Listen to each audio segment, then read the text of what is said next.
Hello guys. तर आज मी तुम्हाला थोडीशी आवरलेली दिसत असेल, कारण आम्हाला जायचं होतं बाहेर, पण मध्येच प्लॅन कॅन्सल झाला. म्हटलं ठीक आहे, जाऊ द्या. तर अजूक बघा त्याच्या पप्पाला सोडतोय का, ये म्हटलं ना माझ्याकडे, तर चिडचिड करत होता. आणि इथे बघा, मला खूप भूक लागली होती. माझ्या आवडीची भाजी नसली ना, मी पोटभर जेवत नाही, मग मला परत भूक लागते.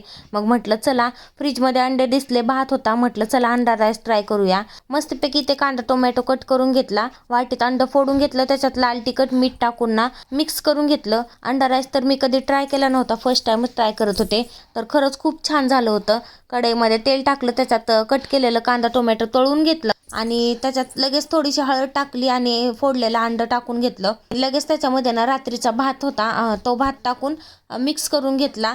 चांगल्या प्रकारे मिक्स केल्यानंतर त्यात थोडंसं ना लाल तिखट टाकलं आणि कोथिंबीर ते कट करून घेतली, कोथिंबीर टाकली, मिक्स करून घेतलं आणि ताटात वाढून घेतलं. खरंच खूप छान दिसत होतं आणि लागतही होतं.